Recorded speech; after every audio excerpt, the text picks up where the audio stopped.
महाराष्ट्र की सियासत अभी भी गोल गोल घूम रही है।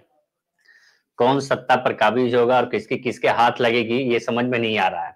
कभी देवेंद्र फडणवीस तो कभी एकनाथ शिंदे तो कभी तीसरे का नाम बार बार सामने आ रहा है। लेकिन एक मजबूत नाम जो है सबके सामने वो देवेंद्र फडणवीस है, जो जिनका सबका मानना है कि देवेंद्र फडणवीस होंगे, भले उसके लिए कैबिनेट का जो सीट है उसके लिए समझौता करना पड़ा। लेकिन सोमवार को खबर थी कि सोमवार को यानी कि आज एकनाथ शिंदे मुंबई आ जाएंगे, लेकिन आज उन्होंने सभी बैठकें रद्द कर दी है और कहा है कि उनकी तबीयत सही नहीं है। उनके बेटे ने भी एक ट्वीट भी किया है कि भाई जो अफवाहें उड़ रही हैं कि डिप्टी सीएम पद मुझे दिया जाएगा, ये सब गलत है। लेकिन आखिर 5 तारीख की घोषणा हो चुकी है, 5 तारीख को शपथ ग्रहण होगा, महाराष्ट्र की कुर्सी भरेगी, लेकिन उस कुर्सी पर बैठेगा कौन, ये नाम तय नहीं हो पा रहे हैं। अजीत पवार आज फिर दिल्ली आ रहे हैं, कहा जा रहा है कि अमित शाह से मिलेंगे। अभी महाराष्ट्र की राजनीति में क्या चल रहा है, इस पे चर्चा करेंगे और हमारे साथ बातचीत करने के लिए वरिष्ठ पत्रकार सुधीर शुक्ला जी हैं। बहुत-बहुत शुक्रिया सर, बहुत-बहुत स्वागत है सर। सोनू है हर रोज की तरह, सोनू। तो हम सुधीर सर से शुरू करते हैं।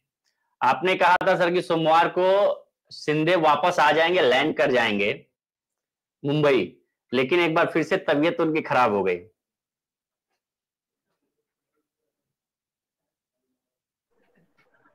निश्चित तौर से उपेंद्र जी, और ये जो कुछ महाराष्ट्र की पॉलिटिक्स में चल रहा है ये अनपेक्षित कुछ भी नहीं है जी।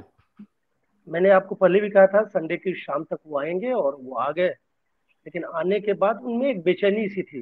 अंदर खाने जो खबर आ रही है वो ये है कि जो शपथ विधि का कार्यक्रम रखा गया था उनको इंटीमेट किया गया था, उनके जो लोग महाराष्ट्र और मुंबई में हैं उनको भी बताया गया था, और उसके बाद वो यहाँ आए।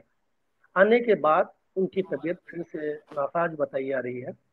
अब ये तबीयत नासाज है या फिर राजनीति के समीकरण में उनकी सेहत का खराब होना, ये आने वाला समय बताएगा।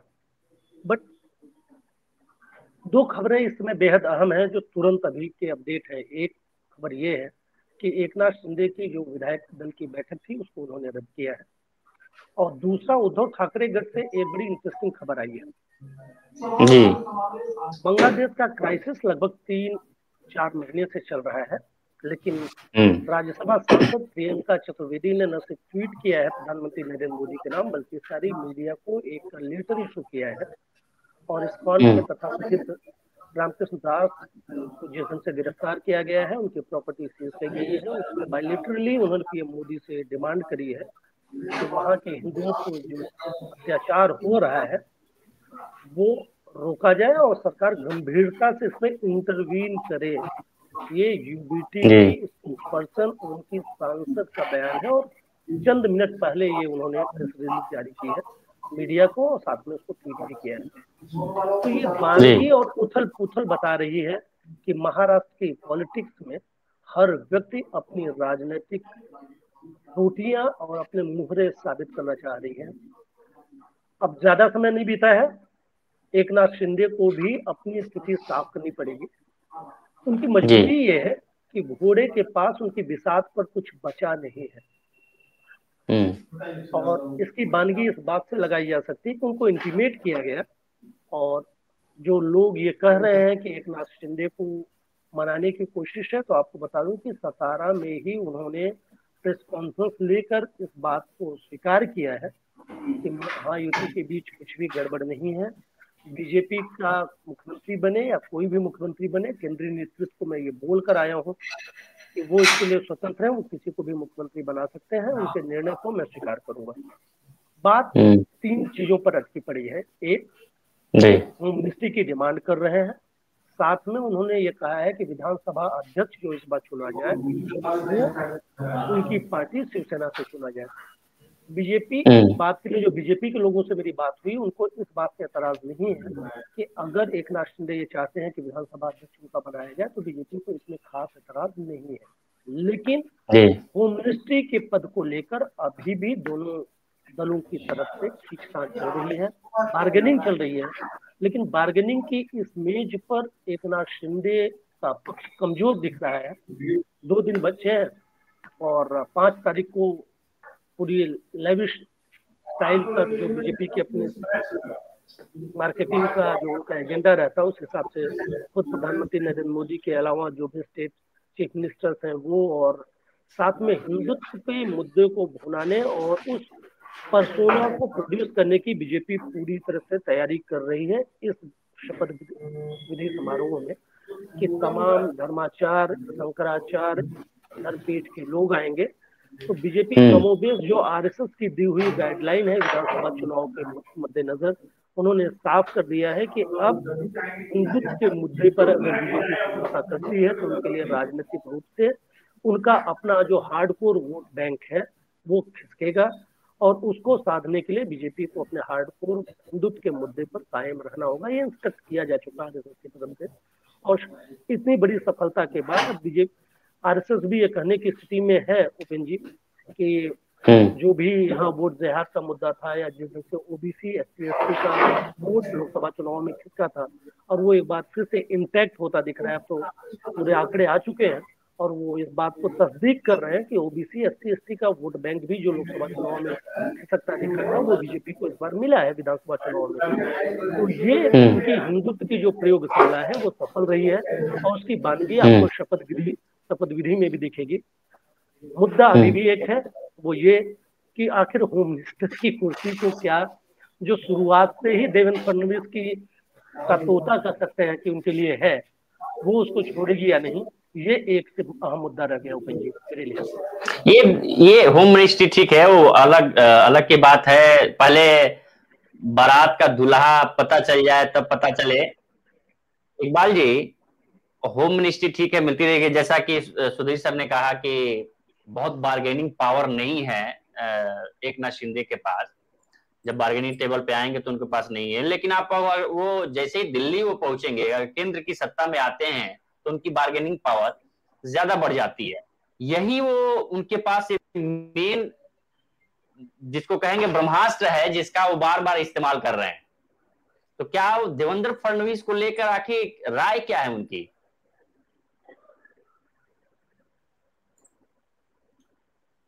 अनम्यूट कर लीजिए सर। माफ कीजिएगा,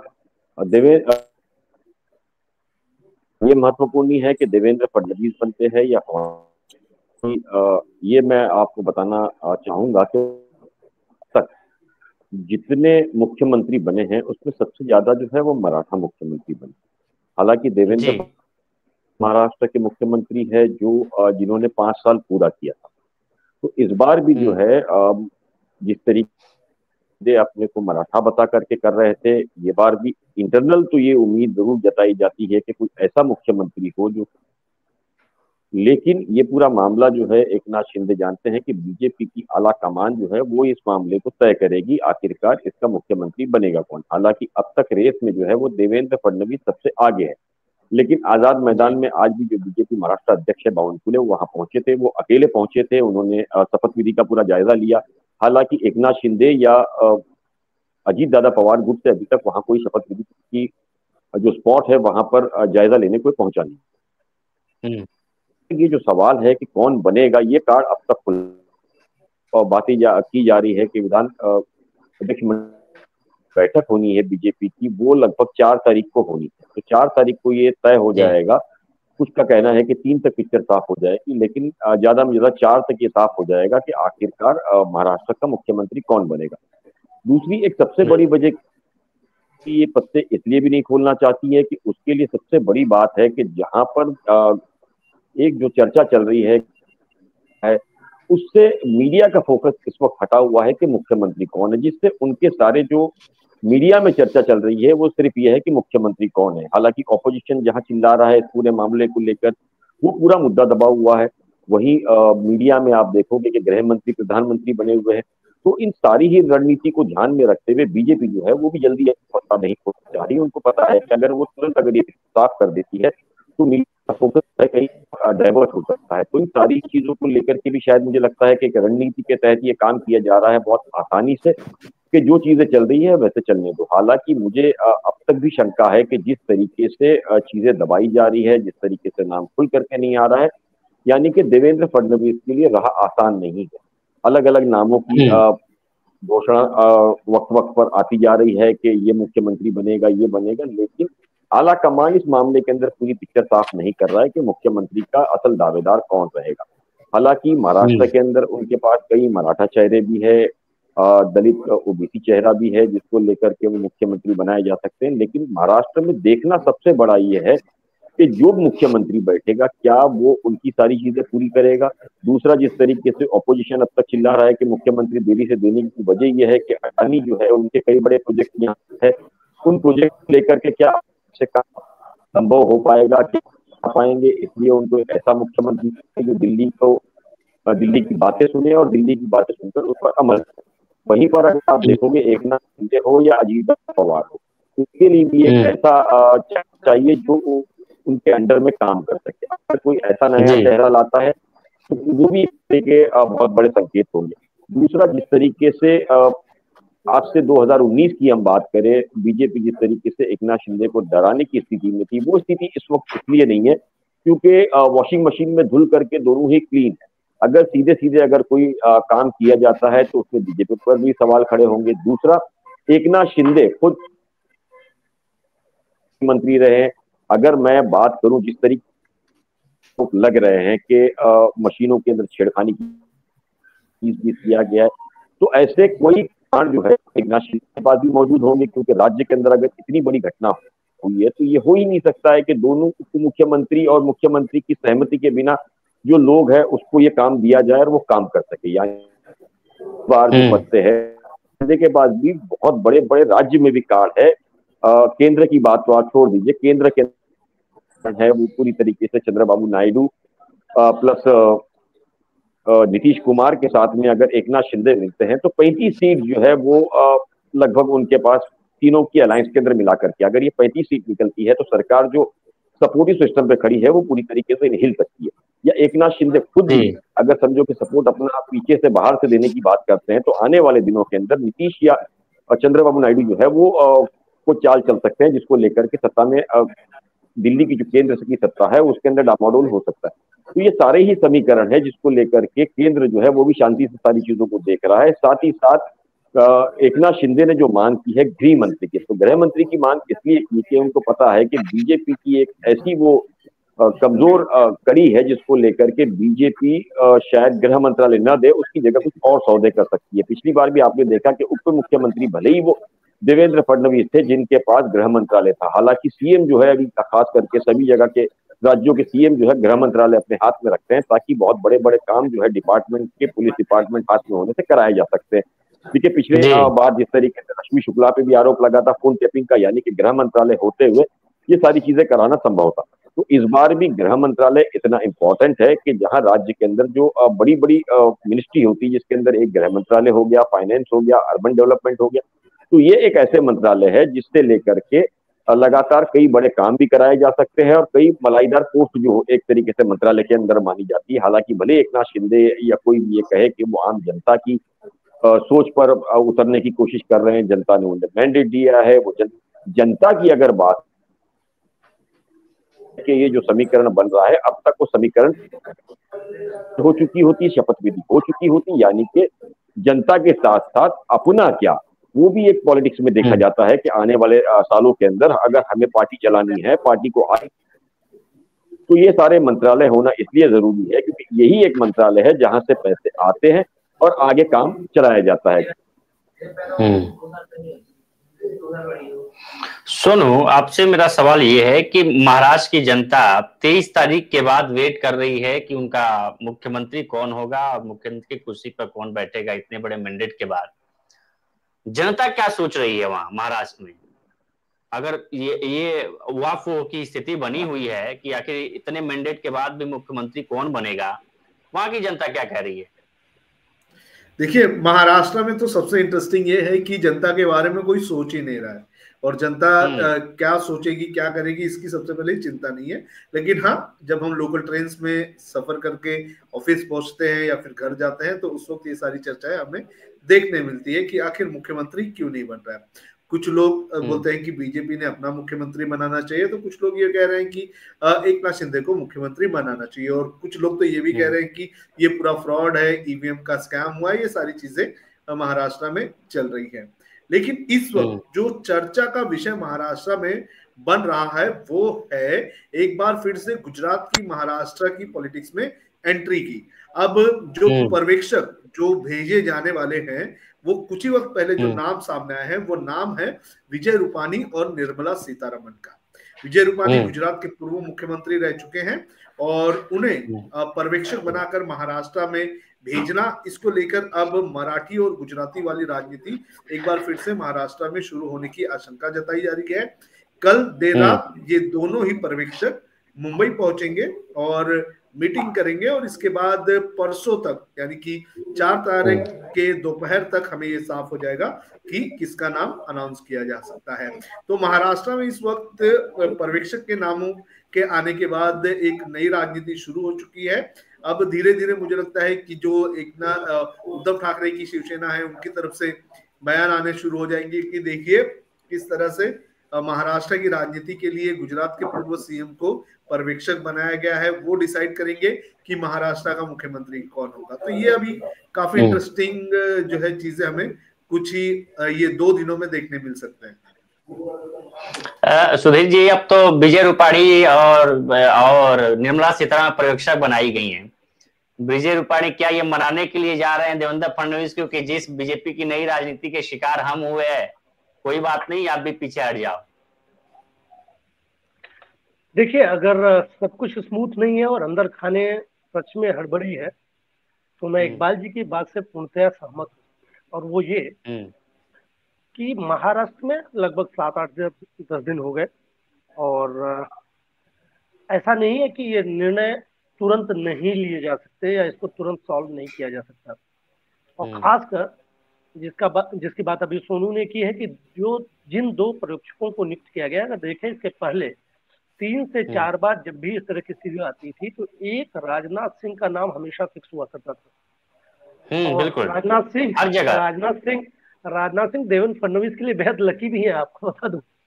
पहले मुख्यमंत्री पद से लेकर और दूसरी बार से लेकर तीसरी बार तक जब वो आए हैं वो बेहद लकी रहे। तो राजनाथ सिंह का न आना और निर्मला सीतारमण अपने आप में एक जो भी कद्दावर नेता है, लेकिन उनके ऊपर किसका प्रभाव है और कितनी वो वोकल हो सकती हैं या अपने विवेक का कितना इस्तेमाल कर सकती हैं, ये राजनीति का हर जानकार जानता है। विवेक रूपाणी गुजरात और मुख्यमंत्री रह चुके हैं। तो ये 2 पर्यवेक्षकों की नियुक्ति महाराष्ट्र की राजनीति में कहीं न कहीं जिस बात का इशारा इकबाल जी कर रहे थे उस तरफ संकेत जरूर देता है कि ऐसे दोनों लोगों को भेजना जो केंद्रीय नेतृत्व के जो टॉप 2 लीडरशिप है उनके पूरी तरह मातहत है, या कह लें कि उनकी हर बात के हाँ में हाँ मिलाने वाले हैं, ये उसकी तरफ इशारा करता दिख रहा है। और दूसरी बात का जिक्र मैं करूंगा जो सोनू ने कहा, इकबाल जी ने कहा कि क्या ईवीएम में अगर घोटाला हुआ है तो ईवीएम की खबर को उतनी तवज्जो मिल पा रही है, और अगर नहीं तो उसके पीछे की वजह क्या है। अब 12-15 दिन बाद ये मामला अप्रासंगिक हो जाएगा राजनीतिक पार्टियों को लेकर भी और आम जनमानस के बीच भी। तो क्या ये महायुति और बीजेपी की एक सोची समझी रणनीति है? जर्नलिस्टों को और मीडिया हाउसेस को इस पर भी विचार करना चाहिए। लेकिन राजनीति की जहां तक बात है, हर दल अपनी तरफ से कोशिशें कर रहा है, कोशिशें आज भी जारी हैं। एज ऑफ नाउ इतना उपेंद्र जी साफ तौर पे कहा जा सकता है कि अगर एक चीज में जब सोनू कर रहे थे मेरे जहन में आई थी, मैं लोकमत के दर्शकों को बताना चाहूंगा कि जो अंदर खाने खेल है ना, कल जरांगे पाटिल तुलजा माता मंदिर का दर्शन करने गए थे। आपको बताएं कि उस मंदिर में दर्शन करने के बाद जब वो निकले तो उन्होंने 2 बयान दिए जो बेहद अहम है, और जिसका जिक्र इकबाल जी ने कहा था कि देवेंद्र फडणवीस इकलौते ऐसे गैर मराठा मुख्यमंत्री हैं जो महाराष्ट्र की राजनीति में आज 75 सालों के बाद जिन्होंने अपना कार्यकाल पूरा किया। और इस पूरे विधानसभा चुनाव में जरांगे पाटिल या मराठा अगर विरोध कर रहे थे तो वो देवेंद्र फडणवीस का कर रहे थे, बीजेपी का कर रहे थे। और बीजेपी में भी वो नेता जो मराठा नेता है वो भी उनके टारगेट पर नहीं थे, उनको रडार पर नहीं थे। और अजित पवार और एकनाथ शिंदे जो दो बड़े मराठा चेहरा है इस महायुति की सरकार में, वो भी उनके टारगेट से बाहर थे। और जब एक बार फिर से देवेंद्र फडणवीस को मुख्यमंत्री बनाए जाने को लेकर चर्चा है, तो उन्होंने खुलकर इस बात को कहा है कि अब की बार वो आजाद मैदान में आरक्षण के मुद्दे को लेकर अपना प्रदर्शन शुरू करेंगे। एक महत्वपूर्ण बात। दूसरी महत्वपूर्ण बात उन्होंने कही कि हमारा वोट मराठा जो उम्मीदवारों को लड़ाने की बात की जा रही थी और ठीक एन मौके पर उन्होंने अपने उम्मीदवारों को वापस किया था, तो उनका ये कहना था कि हमारा वो निर्णय गलत साबित हुआ और उसकी वजह से लोगों को यहाँ जीत मिली, नहीं तो लोगों का सुपड़ा साफ हो जाता। उनका शब्द ये है, सुपड़ा साफ हो जाता। तो कहीं न कहीं मराठा मुद्दे को लेकर जिस ढंग से हर बार जब भी शरद पवार के इतर कोई भी दल यहाँ सत्ता में आता है और हर बार मराठा रिजर्वेशन का मुद्दा उठता है, तो शपथ ग्रहण करने से पहले एक बार फिर से जरांगे की ये घोषणा करना कि वो आजाद मैदान में ही आएंगे और इस बार मुंबई से वो अपना उनका एपिसेंटर होगा। और दूसरा ये कहना कि मराठाओं को उम्मीदवारी की घोषणा का निर्णय वापस लेना, कहीं न कहीं देवेंद्र फडणवीस को बीजेपी के समर्थन में आना। तो ये जो अंदर खाने खेल होता है ना, उसमें इस तरह के जो बिसात और मोहरे होते हैं, उनकी बयानबाजी और उनके स्टेटमेंट बड़े मायने रखते हैं। कहीं न कहीं जिस बात का जिक्र इकबाल जी कर रहे थे कि कहीं उनके इस बयान के जरिए केंद्रीय नेतृत्व को ये मैसेजिंग देने की कोशिश तो नहीं है कि अगर देवेंद्र फडणवीस को फिर से उनकी ताजपोशी की जाती है तो एक बार जो जिन बैठा दिया गया है विधानसभा चुनाव में वो कहीं फिर से बाहर नहीं निकले। तो ये सारी चीजें एक एनालिसिस का विषय हो सकती हैं, लेकिन इसके बावजूद मैं ये कहूंगा जो मेरी अपनी समझ और जो बीजेपी के सोर्सेज और खासकर जो इनके सबसे बड़े आका है उनकी पसंद को देखें और खासकर प्रधानमंत्री नरेंद्र मोदी के जो संबंध और जो रिश्ते और विश्वास देवेंद्र फडणवीस से है, उसके आधार पे कर सकते हैं कि सीएम पद को लेकर बहुत बड़ा कोई निर्णय होगा, लगता नहीं है, लेकिन ये बीजेपी है, ये कुछ भी कर सकती है।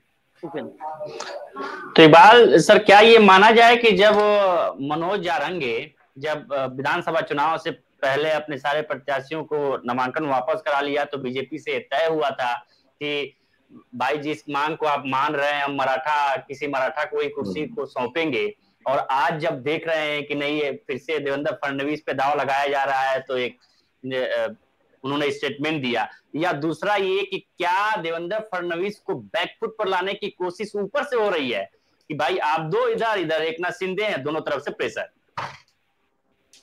देखिए उपेंद्र, सुधीर भी यहाँ बैठे हैं। इलेक्शन से पहले ही इसी चीज को लेकर हमारी एक चर्चा हुई थी, जिसके अंदर सुधीर जी ने थोड़ा विरोध किया था। जब जारंगे पाटिल बैठे थे तो मैंने कहा था कि इसका फायदा जो है बीजेपी को मिलेगा।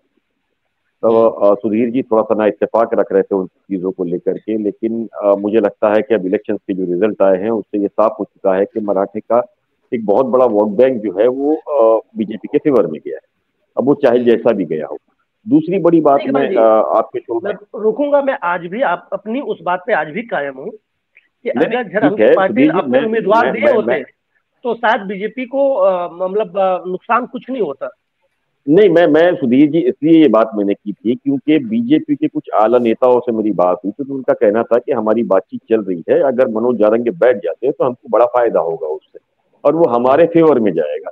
और ये सारी चीजें बाद में भी जब मेरी बात हुई तो उन्होंने कहा कि आप देखिएगा कि हमारे लिए बहुत बड़ा प्लस पॉइंट होगा, और वो जेन्युइनली प्लस पॉइंट दिखा भी मुझे। दूसरी बड़ी बात है इस पूरे खेल के अंदर, देखिए कि राज्य के अंदर पहली बार ऐसा हुआ है कि सेना सत्ता में भी थी, सेना विपक्ष में भी थी, एनसीपी सत्ता में भी थी, एनसीपी विपक्ष में भी थी। जिस तरीके से मराठा आंदोलन को बिठाया गया, हालांकि ये मामले के अंदर पहले कहा जाता था कि शरद पवार जो है इसकी अगुवाई कर रहे हैं पीछे से और पूरी जो चीजें चल रही है उसके पीछे शरद पवार मास्टरमाइंड है।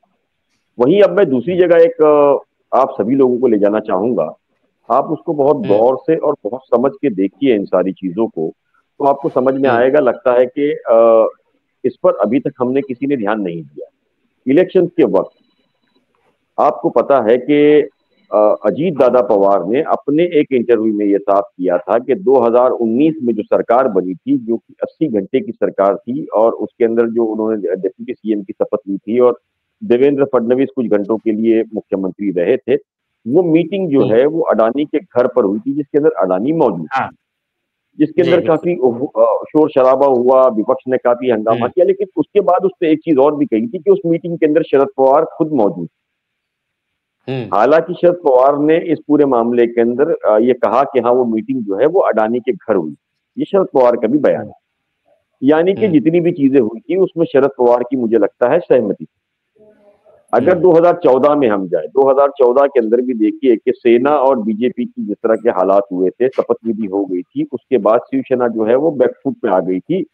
तब यही शरद पवार थे जो सपोर्ट करके बीजेपी की सरकार के अंदर उस वक्त सारी चीजें सेटल कराई और ये सरकार बनी। लेकिन मुद्दा यह है कि इस पूरे मामले के अंदर पूरे राज्य में जो है शरद पवार आज भी एक महात्मा के रूप में देखे जाते हैं, चाणक्य के रूप में देखे जाते हैं।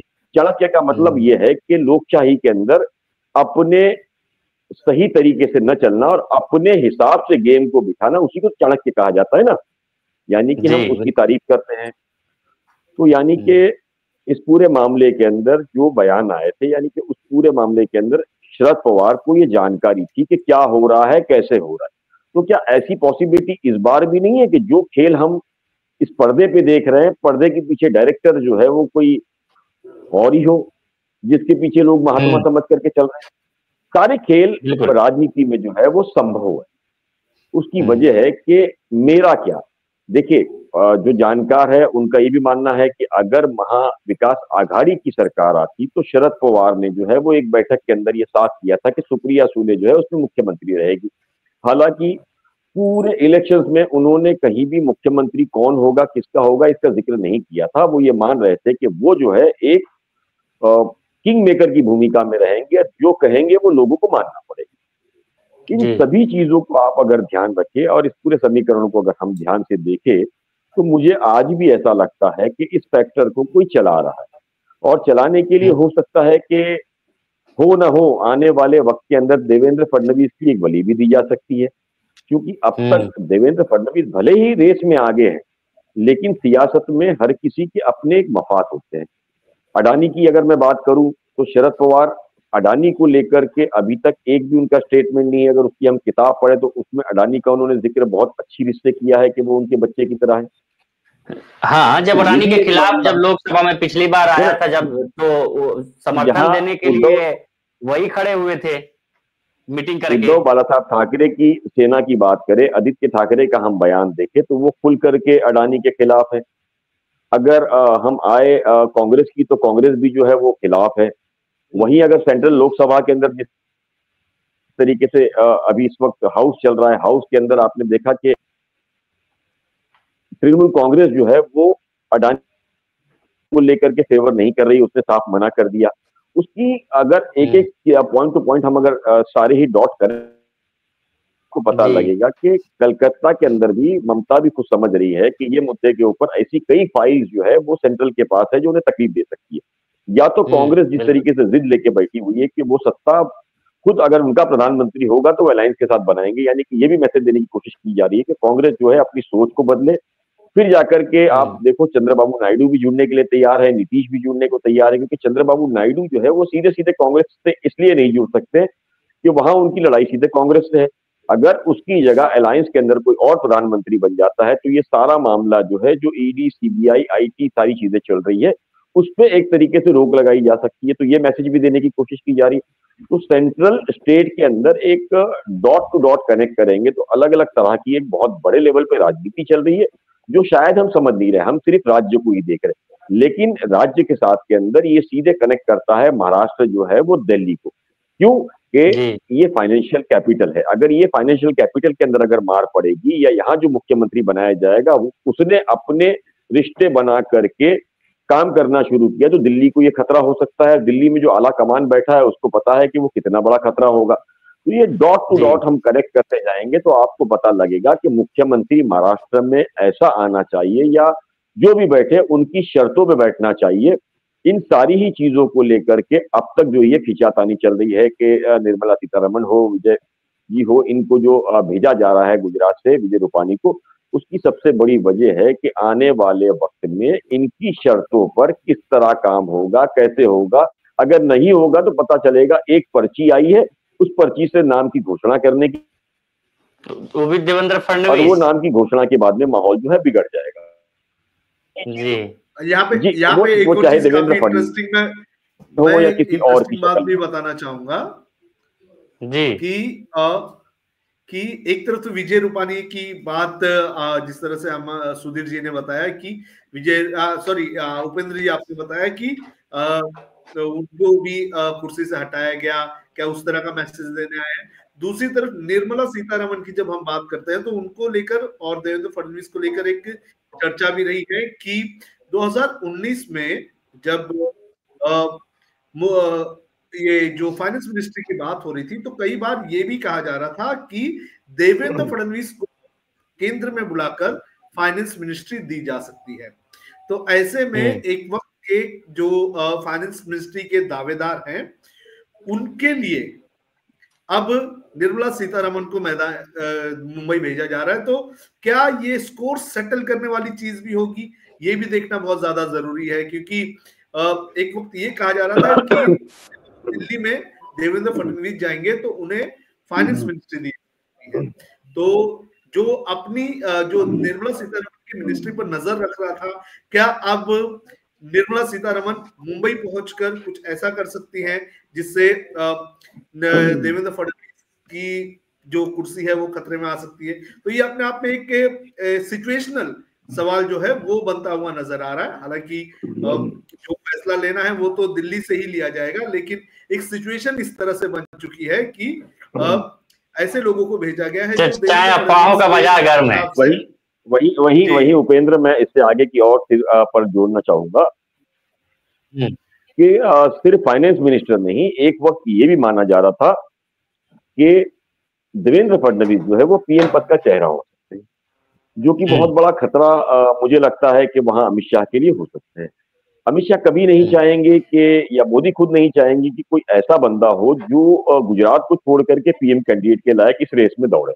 हालांकि यह संभावना बहुत कम है, खुद प्रधानमंत्री ने बनाया है कि 75 साल जो है उसके बाद रिटायरमेंट लेना चाहिए, लेकिन मुझे नहीं लगता कि खुद मोदी के बनाए हुए कानून पर मोदी जी खुद जो है उस पर अमल करेंगे।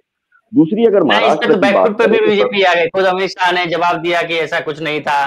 लेकिन मैं वही बता रहा हूँ ना, से लेके राज मिश्र से लेके सब 75 पे चले गए। दूसरी बड़ी चीज हम आते हैं महाराष्ट्र पे। देखिए महाराष्ट्र पे जो एकनाथ शिंदे की अगर हम बात करें तो एकनाथ शिंदे जो कहा जाता है उनकी तबीयत खराब है। जेन्युइनली जो मैंने कल प्रेस कॉन्फ्रेंस भी देखी, डॉक्टर्स की भी जो बाइट सुनी, उसमें लग रहा था कि उनकी तबीयत जो है वो नासाज है। ऐसा नहीं है कि नहीं है, लेकिन राजनीति के अंदर कुछ चीजें होती है जिसका प्रेशर होता है, उन सारी चीजों को भी वो भुलाने में लगे हैं। हालांकि आज जो है अजीत दादा पवार जो है वो दिल्ली जा रहे हैं। ये पहले कहा भी गया था कि एक बैठक जो है महाराष्ट्र के अंदर देवेंद्र फडणवीस के साथ होगी, जिसको मंत्रालय कौन कौन से दिए जाने हैं, कितने दिए जाने हैं, उस पर चर्चा करने के बाद में फिर एक बार दिल्ली से बात होगी और वो आला कमान डिसाइड करेगा फाइनली कि कौन सा मंत्रालय किसको दिया जा रहा है। ये भी एक मसला है जिसको लेकर के अब तक समझौता नहीं हुआ। दूसरा, खुद एकनाथ शिंदे जो है वो बीजेपी के ट्रैक रिकॉर्ड को बहुत अच्छी तरह से जानते हैं, क्योंकि वो सेना में रहे हैं। 2017 में ही उद्धव ठाकरे ने ये साफ किया था कि उन्हें डर है कि बीजेपी जो है उनकी पार्टी को खत्म करने में लगी हुई है, जिसको लेकर 2019 के अंदर इस तरह का मौका आया और उन्होंने इन सारी चीजों को हमने देखा कि किस तरह हालात हुए और कैसे फिर महाविकास आघाड़ी की तरफ बढ़ा गया और किस तरह महाविकास आघाड़ी ने तैयार की पूरे काम को और उद्धव ठाकरे जो है मुख्यमंत्री बने। तो इन सारी ही चीजों को भी अच्छी रीत से एकनाथ शिंदे जानते हैं कि वो उसको खुद को उनको शिवसेना से तोड़ा गया है, तो उनके लिए भी एक खतरा है कि उनकी शिवसेना भी कल तोड़ी जा सकती है। वहीं अकाली दल की बात करें या पीडीपी की बात करें, ऐसे देश भर के अंदर कई ऐसे राज्य है जहां बीजेपी किसी के साथ जुड़ी है तो धीरे धीरे उसका अस्तित्व या तो खत्म हो गया है या होने की कगार पर है या तो उसके हालात खराब है। तो इस तरह की चीजों को लेकर के भी एकनाथ शिंदे मजेवे खिलाड़ी है। देखिए ऐसा ही नहीं है कि लोग ये कहते हैं कि वो रिक्शा चलाते चलाते मुख्यमंत्री तक का सफर तय किया है। जाहिर सी बात है कि उनके अंदर इतनी काबिलियत और इतनी चीजें थी जिसको लेकर के इतना बड़ा सफर उन्होंने तय किया है। इस बार भी अगर बात करें तो मुख्यमंत्री होने के बाद अब ये वो क्रेडिट ले रहे हैं कि जहां लोकसभा के अंदर बीजेपी की हालत खराब थी, वहीं उनकी योजनाओं ने, उनकी मेहनत ने जाकर के बीजेपी को और उनकी अलायंस को जो है महाराष्ट्र में पावर मिलाया है। तो ऐसा नहीं है कि एकनाथ शिंदे जिस तरीके से बीजेपी समझ रही है जितना आसान है, उतना आसान बीजेपी के लिए नहीं है। वही एक कारण है जिसको लेकर के एकनाथ शिंदे जो है वो उस तरह के मंत्रालय मांग रहे हैं जिसके अंदर बीजेपी के ऊपर वो कमांड कर सके, और चाहे वो पैसों से हो चाहे पावर से हो।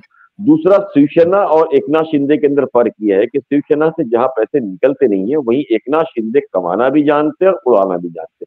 ये बीजेपी के लिए बहुत बड़ा खतरा है। हालांकि शिवसेना के सबसे बड़े उद्धव जब से अलग नहीं हुए थे तब भी यह माना जा रहा था कि शिवसेना के सबसे बड़े फाइनेंसर है वो एकनाथ शिंदे थे। दूसरी, इस बार जिस तरीके से बगावत हुई, बगावत के पीछे कौन था, कैसे हुआ, कैसे गए यहां से लेकर के गुवाहाटी, इन सारी ही चीजों के अंदर एकनाथ शिंदे जो है वो सारी ही चीजें जानते हैं, अजीत दादा पवार जानते हैं। तो बीजेपी को एक खतरा ये भी है कि अगर सारी ही चीजें अचानक खुलना शुरू हो गई बगावत में जाकर के, तो उसका खतरा राज्य में भी पड़ सकता है और केंद्र में भी पड़ सकता है। इन सारी चीजों को लेकर बीजेपी जो है वो छाछ को भी फूक फूक करके पी रही है। और रही देवेंद्र फडणवीस की बात, तो देवेंद्र फडणवीस तो इतना धोखा खा चुके हैं 2019 के अंदर, 2022 के अंदर, तो उनको ये पता है कि इस बार उन्हें गेम कितना सेफ खेलना है, आरएसएस को लेकर कैसे खेलना है, कैसे किसको मनाना है। तो देवेंद्र फडणवीस भी अपनी अपनी जगह पर जो खेल खेल रहे हैं वो बहुत समझदारी से और अक्लमंदी से खेल रहे, लेकिन उसके बावजूद आला कमान यानी कि अमित शाह जो है किस तरह उनकी बातों को मानते हैं या काटते हैं, क्योंकि अमित शाह का ये रिकॉर्ड रहा है, भली आरएसएस कितनी ही बात करे, अमित शाह ने हमेशा आरएसएस के आगे जाकर के काम किया है। तो इस बार भी कहीं ऐसा ना हो कि वो आरएसएस के आगे आकर के अपना पत्ता फेंक दे, जिससे आरएसएस और देवेंद्र फडणवीस सभी के लिए मुसीबत बन जाए।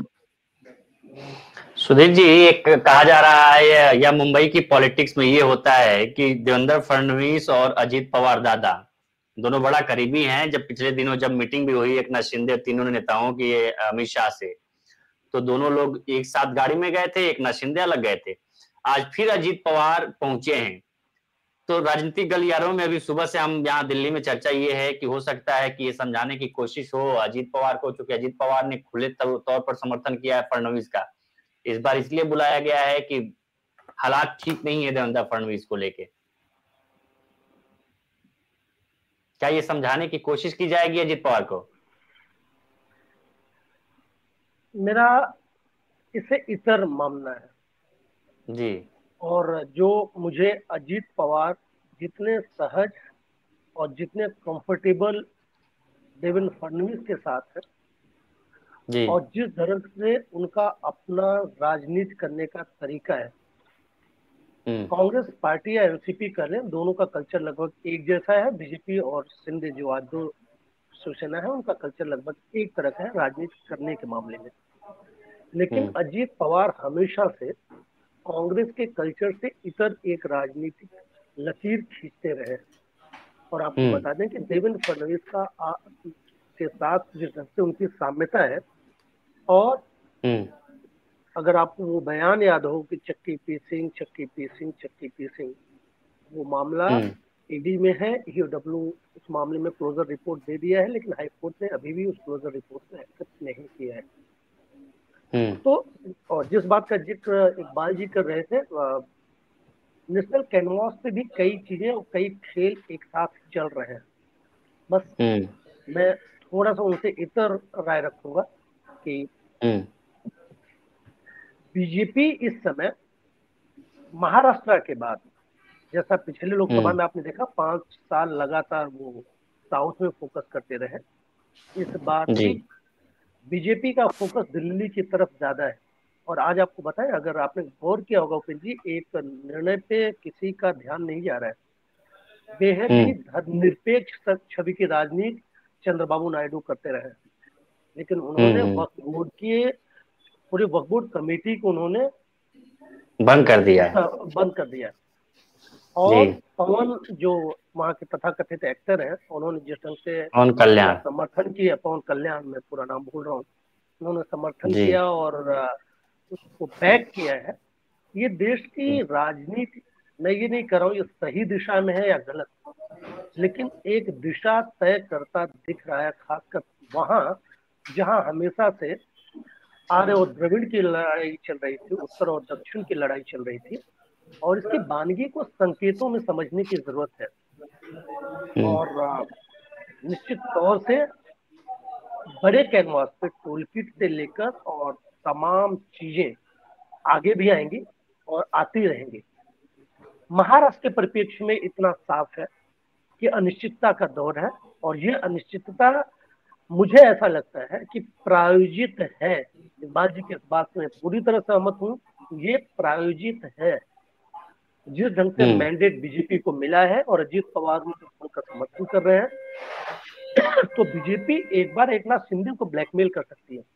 हाँ, इकबाल जी ने एक बात कही कि एकनाथ शिंदे को सब कुछ मालूम है। तो आपको बताए कि इकबाल भाई, राजनीति में मीठी मीठी गप, तीखा तीखा फूक, बहुत कुछ एकनाथ शिंदे को उद्धव ठाकरे के बारे में भी मालूम है, बहुत कुछ अजीत पवार के बारे में उद्धव ठाकरे और देवेंद्र फडणवीस को मालूम है, शरद पवार के बारे में अजीत को मालूम है।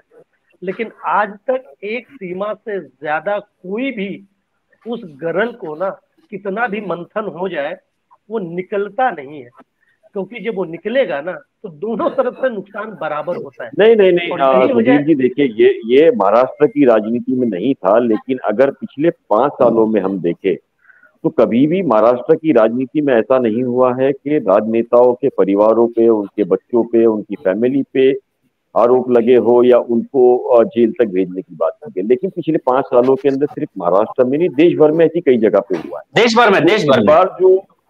देश भर के अंदर ये हुआ है। तो आप देखिए धीरे धीरे करके 2014 के बाद में इस तरह के हालात शुरू हुए, खास करके बीजेपी के पावर में आने के बाद। तो ये भी एक बहुत बड़ा मुद्दा है, ये हम भ्रम में न रहे कि ये चीजें नहीं हो सकती है। राजनेताओं में जो जो चीजें की संभावना नहीं थी वो सारी चीजें हो गई है। देखिए शरद पवार को जहां एक नरेंद्र मोदी जो है गुरु मान के चलते हैं, वही गुरु को इतना खेल दिखा दिया उन्होंने कि सामने सीधे नहीं कर सके तो सीधे अजीत दादा पवार को तुलवा दिया, क्योंकि सभी को पता है कि सीधे सीधे शरद पवार पर अटैक नहीं किया जा सकता। इन्हीं चीजों को लेकर कमजोर करने की जो कड़ी थी वो अजीत दादा पवार थी, तो अजीत दादा पवार के अंदर ही बगावत करवा दी। तो ये इस तरह अगर हम देखेंगे तो उद्धव ठाकरे को भी इसी तरीके से कमजोर किया गया है कि आने वाले दिनों के अंदर आपको पता लगेगा कि अगर ये पावर में आते हैं और इनका सिक्का बिल्कुल सही बैठता है तो उद्धव ठाकरे जैसी व्यक्ति और उनके परिवार के भी कुछ लोग हैं, वो आपको ईडी या जेल में नजर आ सकते हैं, ईडी और आईटी और सीबीआई के जरिए, या शरद पवार या उनके ऊपर। इकबाल जी केंद्रीय मंत्री थे और महाराष्ट्र अध्यक्ष थे। दानवे साहब का बयान आप शायद मिस कर रहे हैं। उन्होंने कल बहुत महत्वपूर्ण बयान दिया है और मैं आपसे राय जानना चाहूंगा दानवे का वो बयान कि अगर हम उद्धव ठाकरे के साथ होते तो जो नतीजे हैं ये इससे भी अच्छे होते, और उन्होंने उद्धव ठाकरे की तारीफ की है। तो क्या इसको भी इस राजनीतिक घटनाक्रम में जोड़ के देखेंगे? और वो काफी कुछ मैसेजिंग करता है। दानवे कोई छोटे कद के नेता नहीं है। एक समय था। अब देखिए इसी पे सुधीर जी दर्शकों का भी कमेंट है। देखिए कि बीजेपी को शिंदे अजीत पवार की मनमर्जी को किनारे कर उद्धव ठाकरे के साथ सरकार स्थापना करनी चाहिए। ये इसी बात का जिक्र मैं कर रहा था। कल मैंने कई जगहों पे इस बाबत बातचीत की कि दानवे का वो बयान, हालांकि दानवे अमूमन कई बार कहने की ऐसा बयान दे देते हैं जिसकी वजह से सुर्खियों और विवाद में आ जाते हैं, लेकिन है बहुत कद्दावर नेता। और आपको बता दूं जब देवेंद्र फडणवीस की ताजपोशी हो रही थी पहली बार तो दानवे भी टॉप 3 में थे, क्योंकि उसके ठीक पहले दानवे ही महाराष्ट्र प्रदेश अध्यक्ष थे और उनको कैबिनेट मिनिस्टर भी बनाया गया। तो दानवे का ये बयान, और इस समय की परिस्थिति में जब वो सतारा में बैठे हुए थे और उस समय ये कहना कि उद्धव ठाकरे के बारे में कसीदे, और बीजेपी का एक वरिष्ठ नेता कहता है और ये कहता है कि अगर उद्धव ठाकरे भी शायद होते तो महायुति की ये जीत इससे भी बड़ी होती। मैं तो नहीं समझ पा रहा हूं कि अब 133 से ज्यादा वो क्या जीतना चाहते थे और क्या जीत पाते, लेकिन सिर्फ मैसेजिंग होती है और ये messaging behind the line, between the line पढ़ने की चीज होती है और इसी में राजनीति है। और मैं इकबाल जी के सिर्फ एक चीज से पूरी तरह सहमत हूं कि कहीं ये बीजेपी और महायुति की तरफ से एक प्रायोजित विवाद तो नहीं चल रहा है जिससे जो मूल मुद्दा है शायद राजनीति के इस विश्लेषण के बाद उस पर सबका ध्यान जाए, उससे लोगों का ध्यान मीडिया से लेकर आम जनमानस का कहीं हटे तो नहीं, और ये हमेशा से होता रहा है। और दूसरी बात, मैं इकबाल भाई ने एक बात छेड़ी थी उसको आगे बढ़ाना चाहूंगा मत के दर्शकों के लिए कि ये अगर आप पिछले 75 सालों का देश का की राजनीति का इतिहास देखें ना उपेंद्र जी, जब जब केंद्र मजबूत होता है क्षेत्रीय छत्र कमजोर होते हैं, और जब जब केंद्र में जो भी एक राष्ट्रीय दल है वो मजबूत होता है तो छत्र कमजोर होंगे, और जब केंद्रीय दल कमजोर होगा तो छत्र मजबूत होंगे। ये कोई नई बात नहीं है। और आप देखें, आजादी से लेकर अब तक देखते जाएं, जब कांग्रेस बहुत मजबूत स्थिति में थी तो क्षेत्रीय छत्र लगभग नगण्य होते जा रहे थे, लेकिन जैसे जैसे कांग्रेस कमजोर होती गई क्षेत्रीय छत्रों का विकास होता गया। आज बीजेपी कांग्रेस की उस जगह को ऑक्युपाई कर रही है, और जब उसका विस्तार होगा तो लाजमी है कि क्षेत्रीय छत्र या क्षेत्रीय दलों का ग्रोथ घटेगा। अब ये क्षेत्रीय दलों पर है कि वो जो अपने स्थानीय मुद्दे हैं उनको कितनी मजबूती और विविधता के साथ उठाते हैं, और अगर वो इस बारीकी को नहीं समझ पाएंगे तो बीजेपी तो 24 आवर चुनाव के मूड में रहने और लड़ने वाली पार्टी है, वो किसी को बख्शने वाली नहीं है। ये हर क्षेत्रीय दल को समझने और उस पर लेकर अपनी रणनीति बनाने का विषय है। उपेंद्र जी, अच्छा, एक सवाल मेरा काफी इंटरेस्टिंग मुझे अभी याद आया, मुझे लगता है दोनों जो हमारे वरिष्ठ पत्रकार हैं उनसे पूछना चाहिए। जैसे कि इकबाल सर ने वो बात निकाली है कि 2014 में जब इनकी गवर्नमेंट बनी थी शिवसेना और बीजेपी की, तो उस वक्त जो शिवसेना थी वो बार बार ये आरोप लगाती थी कि उन्हें बीजेपी वाले काम नहीं करने देते हैं, उनके मंत्रालय में इंटरफेयर करते हैं और उन्हें कमजोर करने का काम कर रहे हैं। और उसी वक्त जो शिवसेना के नेता हुआ करते थे वो कहते थे कि हम हमारे जेब के अंदर जो है वो इस्तीफा लेकर घूम रहे हैं, हमें जब उद्धव साहब ने कहा तो हम उस इस्तीफा दे देंगे। तो अब जो सिचुएशन बनी हुई है वो सिचुएशन 2014 जैसी नजर आ रही है। बीजेपी ताकतवर पार्टी है, एकनाथ शिंदे की शिवसेना कमजोर पार्टी है, और ऐसे में अगर फिर से उस तरह की सिचुएशन बनती है और सरकार बनती है तो क्या एकनाथ शिंदे को ये भी एक डर सता रहा है कि फिर से भाजपा वाले उनको काम करने नहीं देंगे, उनके मंत्रिमंडल में इंटरफेयर करेंगे और जो उनकी पार्टी है उसे कमजोर करने का काम करेंगे? क्या इतिहास दोहराया जाएगा, ऐसा लग रहा है? इकबाल सर, सबसे पहले क्योंकि आपने ये सवाल, देखिए इससे इनकार नहीं किया सकता। बीजेपी की लीडरशिप ने 4 ऐसे बड़े नाम जो है वो उन्होंने कहा कि इसको मंत्री आप ना बनाए, हम इसे मंत्री बनने नहीं देंगे। इसके अंदर एक अब्दुल सत्तार है, उदय सामंत जैसे नाम जो है, उन नामों को उन्होंने मना किया है। लेकिन उन सारी चीजों को संजय राठौड़ है, संजय राठौड़ हो गए, फिर वो मुंबई से माफ कीजिएगा मैं नाम भूल रहा हूँ, हाँ सावंत, इन सभी चीजों को हम मंत्री नहीं बनाए। केसरकर के ऊपर उदय सामंत जो है वो बहुत बड़ा चेहरा है। इन सारी चीजों को लेके एकनाथ शिंदे ने पूरी तरीके से नकार किया। उनका कहना है कौन मंत्री होगा, कैसे मंत्री होगा, वो खुद उसके अंदर जानेंगे। उसकी वजह ये है कि अगर उदय सामंत को वो नहीं बनने देते हैं तो यानी कोंकण का जो बेल्ट है वहां उदय सामंत जो है वो बहुत पावरफुल लीडर है। एक तरीके से बीजेपी के लिए राणे काम कर रहे हैं, अजीत दादा पवार के लिए क्या नाम उनका, टोपे है, राजेश टोपे। तो वहां पावरफुल लीडर के अंदर सामंत जो है वो एक बड़े लीडर माने जाते हैं। अब्दुल सत्तार मराठवाड़ा में एक बड़ा नाम माना जाता है।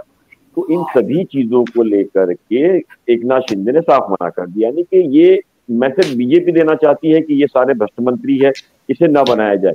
यानी कि ये कमांडिंग जो करना चाह रही है बीजेपी, यहाँ इन लीडरों पे वो नहीं कर सकती है। तो वो चाहती है कि ये लीडर्स जो वहां न रहे। वही एकनाथ शिंदे जो है वो चाहती है कि हमारे जो लोग हैं वो लगे रहे। तो ये वर्चस्व की जो लड़ाई है वो आगे चलती रहेगी। यही एक कारण है कि खुद एकनाथ शिंदे भी जान रहे हैं पूरी चीजों को, इससे इनकार नहीं है कि बीजेपी कल उनके अंदर भी कोई एक अलायंस बना सकती है जिसको लेकर के टूट फूट की जा सकती है, जिसको लेकर के वो होम जैसे डिपार्टमेंट रखना चाहती है, ताकि इंटेलिजेंस रिपोर्ट से लेके हर वो चीज उनके पास आती रहे। साथ में जो लोग उनको काटने की कोशिश करते हैं वहां किसका पुलिस के जरिए या सिस्टम के जरिए इस्तेमाल किया जा सकता है, वो काम सारी चीजों को ध्यान में रखते ही एकनाथ शिंदे जो है वो लड़े हुए है इस पूरे मामले के अंदर कि उन्हें होम दिया जाए। बीजेपी इसलिए ये सवाल बहुत बड़ा है और ये जो एनालिसिस है इसे हम सबको समझने की जरूरत है। जो आप पहले कह रहे थे कि क्या ये जो राजनीति चल रही है, ये जो देश की एक कैनवास पे जो घुमाई जा रही है, घूम नहीं रही है, वो घुमाई जा रही है और किसके इशारे पे घूम रही है। और अभी याद आ रहा हमको जब आपने कहा कि ये इसलिए शिंदे उतने कमजोर नेता नहीं है, बहुत मजे हुए हैं और चाह रहे हैं कि भाई सदन में भी हमारी खुद एकनाथ शिंदे ने भी कहा है कि उसे कमजोर न समझा जाए। आप समझिए, एकनाथ शिंदे जो है ना मजे हुए खिलाड़ी है। मैंने पहले भी आपको साफ किया कि एकनाथ शिंदे पैसे कमाना भी जानते हैं, पैसा लगाना भी जानते हैं। जो बीजेपी करती है वो एकनाथ शिंदे भी उतने काबिल है। अजीत दादा पवार जो है ना वो पावर के साथ रहना पसंद करते हैं, लेकिन एकनाथ शिंदे जो है ना जमीन से लेकर के उनका जो इतनी दूर तक का जो सफर है ना वो ऐसे ही आसान नहीं रहा है। और उनके जो पॉलिटिकल गुरु सारे रहे हैं वो भी दुनिया जानते थे, और एकनाथ शिंदे को ऐसे ही वो अपना सेनापति बनाकर आगे नहीं खड़ा करते थे। एकनाथ शिंदे वो सारी चीजें जानते हैं और उनको जो है इसकी काट पता है। उन सारी ही चीजों को लेकर के एकनाथ शिंदे जो है ना मराठी माणूस मराठी अस्मिता को लेकर के जो पार्टी बनाई गई थी, उन पार्टी को टिकाने के लिए लगातार वो कोशिश कर रहे हैं। देखने जाओ तो अभी राज्य के अंदर एक तरीके से बीजेपी ने ये मैसेज देने में कामयाबी हासिल की है कि हिंदूवादी और या हिंदुओं के लिए सबसे बड़ी पार्टी जो है वो सबसे बड़ा दल जो है वो बीजेपी है। तो इसी तरीके से अगर ये कमजोर पड़ते हैं तो हो सकता है कि आने वाले 2029 के इलेक्शन में, जैसे बीजेपी ये चाहती है कि वो सिंगल लार्जेस्ट पार्टी बने या सिंगल अपने दम पर इलेक्शन लड़े, तो हो सकता है कि इसके अंदर भी फूट करके शिवसेना और जो रीजनल पार्टीज है उसको खत्म करे। ये सारी ही चीजों को एकनाथ शिंदे बखूबी समझते हैं, जानते हैं। इन्हीं चीजों को लेकर के एकनाथ शिंदे जो है वो लड़े हुए हैं और ये मुद्दा लगातार बनाया जा रहा है कि मराठी मानुस, लाडली बहन, लाडला भाई, ये सारा मसला जो है ना कहने के लिए अलग है, लेकिन लड़ाई पीछे की जो है वो अस्तित्व की है कि क्या बीजेपी बड़ी पार्टी बन के आएगी, क्या सेना का वजूद रहेगा, या मराठी मानुस खत्म हो जाएगा। संजय राउत का ये सभी लोगों को मुझे लगता है कि आने वाले दिनों के अंदर ये विचार करना होगा कि जिस 55-60 सालों से जो मेहनत की जा रही थी लगातार सेना और मराठी मानुस को लेकर के बढ़ाने के लिए, मराठी अस्मिता को बढ़ाने के लिए, क्या उस पार्टी का अस्तित्व देश में रहेगा। देखिए, सबसे बड़ी बात है कि एकनाथ शिंदे कामयाब इसलिए रहे इस पूरे मामले के अंदर। ऐसा नहीं है कि शिवसेना से पहली बार कोई लीडर अलग हुआ है। छगन भुजबल कुछ नेताओं को लेकर अलग हुए, नारायण राणे अलग हुए, राज ठाकरे हुए, जो सभी लोगों ने पार्टी बनाई लेकिन पार्टी को चला नहीं पाए। लेकिन एकनाथ शिंदे एक ऐसे व्यक्ति रहे जो सीएम थे और सीएम बने और सीएम के बाद में उस पार्टी को सरवाइव कराया और इतनी सीटें जीत के लाई है। यानी कि बाकी लोगों के कद के मुकाबले एकनाथ शिंदे का कद वैसे भी हम और आप समझ सकते हैं कि कितनी ताकतवर कद है और कितनी बड़ी शख्सियत है, जो आज भी जहां उसको खत्म करने की बात थी वहां वो 56 सीटें लेके आए। यानी कि शिवसेना जब अलायंस में बीजेपी के साथ सिंगल पार्टी में थी तब उनकी 56 आई थी, ये टूट के बाद 56 आई है। तो अब इस बार अगर हम गणित करें, अगर दोनों का मिला करके तो 56 से ऊपर गई है। लेकिन अगर अकेले दम की बात करें तो 56 वो खुद लाए, 56 सीटें खुद एकनाथ शिंदे लाए।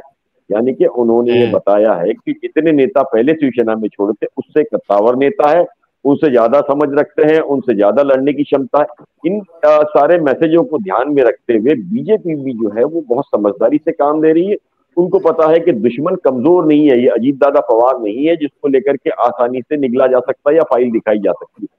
अगर ये मुख्यमंत्री रहे हैं, अगर बीजेपी इन्हें कुछ फाइल दिखाएगी तो अब फाइल के बदले फाइल इनके पास भी मौजूद होगी। ऐसे कई चीजें हैं जो बीजेपी ने क्या क्या किया है, कैसे किया है, उन सारी ही चीजों के गणित एकनाथ शिंदे ने भी अपने पास रखे होंगे। तो लोग अगर तुम्हारी खामोशी तो हमारी के बदले फाइल। हाँ, तो अब जो है मामला अलग है। अच्छा, बीजेपी अभी सीधे ये आरोप भी नहीं कर सकती कि ये चोर है, जबकि हाँ, भोपाल में प्रधानमंत्री अजीत दादा पवार के बारे में कह चुके थे, लेकिन कुछ ही दिनों के बाद वो उनके सहयोगी हो गए। तो आप ये सारी ही समीकरण को देखोगे तो अब इतना आसान दुनिया को बताना या बोलना नहीं है जिसको लेकर के हम ये मान ले सारी चीजों को कि अजीत दादा पवार जो है उनको लेकर के या किसी और को लेकर के फौरन जो है हम चीजों को वो क्या कहेंगे, मतलब एक तरीके से कि आरोपी है, ये भ्रष्टाचारी है, वैसा अब ये खेल जो है वो मुश्किल है पूरे खेल के अंदर, आप समझिए। तो इन सारी चीजों को लेके बहुत समझदारी से करना है। अगर सीधे सीधे बीजेपी जो है वो इल्जाम एकनाथ शिंदे या उनके लोगों पर या अजीत दादा पवार या उनके लोगों पर उठाती है, तो हो सकता है फाइल का जवाब फाइल कहीं और से भी निकल सकता है ना। तो ये एक बहुत बड़ा सवाल है जिसको लेकर के अब तक मामला दबा हुआ है। और उपेंद्र जी, मैं अभी विदाई लूंगा, मुझे कहीं निकलना है। आप सभी दर्शकों का और आप सबका धन्यवाद। हाँ, सुधीर जी कुछ बोल रहे हैं, फिर हम लोग बाइंड अप करते हैं। उपेंद्र जी, दो चीजें का ध्यान में आकर्षित करना चाहूंगा लोकमत के दर्शकों के लिए। आप गौर करिएगा, हम बात कर रहे थे क्षेत्रीय छत्र लगातार सिकुड़ रहे हैं, लेकिन ये आंकड़ों में 2 डिजिट की बात इकबाल जी ने और सोनू ने जो एक सवाल पूछा था, मैं दोनों के परिप्रेक्ष्य में एक लाइन में समाप्त करना चाहता हूँ। अब जैसा सोचिएगा कि एकनाथ शिंदे की पार्टी को कितने विधायक मिले, 56। उद्धव ठाकरे को कितने मिले, 20। कितने हो गए, 76। अगर अविवादित शिवसेना देखें तो इस बार भी 76 सीट मिली है। एनसीपी को कितने मिले, 46 इधर और 10 उधर, 56 एनसीपी को भी मिल गए। बीजेपी 103 या 160, मुझे एग्जैक्ट याद नहीं आ रहा है, लेकिन 132। नुकसान किसको हुआ, सबसे बड़े राजनीतिक दल को, राष्ट्रीय दल को, जो कि पिछली बार दूसरी सबसे बड़ी पार्टी थी, सिमट कर 5वें नंबर पर है। यह सियासी संकट है कांग्रेस पार्टी के लिए। और अघाड़ी में सबसे ज्यादा सीटों पर वो चुनाव लड़ी। एक दूसरा जो सोनू जी ने सवाल पूछा था, मैं उस पे आऊं। सोनू जी, अगर आप देखें ना, विधानसभा चुनाव का शुरुआत में जब संकल्प पत्र की घोषणा हो रही थी, तो आपके सवाल का जवाब अमित शाह ने दे दिया है कि 2024 में महायुति का मुख्यमंत्री होगा, 2029 में बीजेपी का। और जब वो ये बात कह रहे थे तो अजीत पवार और शिंदे साथ में बैठे हुए थे। आप समझ रहे हैं, मैसेज साफ है बीजेपी का। वो उनको साथ रखे नहीं रखे, लेकिन वो अपना कद इतना बढ़ाना चाहते हैं कि बैसाखी के सहारे पर न रहे। बात रही जो आपने कहा ना कि उद्धव ठाकरे और शरद राउत हमेशा बयान दिया करते थे कि जेब में रिजाइन लेटर लेके चल रहे हैं। उस समय सच में अगर उद्धव ठाकरे ने रिजाइन या उन्होंने सत्ता से अपने हाथ खींचे होते तो बीजेपी की सरकार गिरती। लेकिन राजनीति में ना अस्तित्व के लिए इस तरह के बयान दिए जाते रहते हैं, अपने कैडर को खुश करने के लिए, उसमें ऊर्जा बढ़ते रहने के लिए, और ये लाजमी है, ये उनका हक भी है। लेकिन उस समय भी पूरी सरकार चली थी, इस बार भी सरकार पूरी चलेगी। क्योंकि आपको पता है, आज के राजनीतिक समाज सेवा नहीं रही है। हर आदमी, हर नेता इंडिविजुअल लेवल पे एक इन्वेस्टमेंट करता है और 5 साल में उसकी रिकवरी चाहता है। और यही अधोपतन है राजनीति का। और सत्ता से दूर जाने के बाद वो रिकवरी नहीं हो सकती।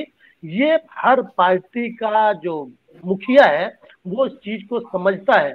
और यही वजह है कि कोई भी दल हो, वो अपनी पार्टी से टूटने के लिए ये कोशिश करता है कि उस सत्ता के इर्द गिर्द किसी न किसी रूप में बना रहे। ये व्यवस्था है, लेकिन सरकार बनने के बाद पूरी तरह चलेगी। निश्चित तौर से गठबंधन की सरकार है, तो जो आपकी बात है वो सही है कि दोनों तरफ से ब्लैकमेलिंग का दौर चलता रहेगा, इसमें कोई दो राय नहीं। चलिए, बहुत बहुत शुक्रिया सुधीर सर हमारे साथ जुड़ने के लिए। सोनू, आपका भी बहुत बहुत शुक्रिया।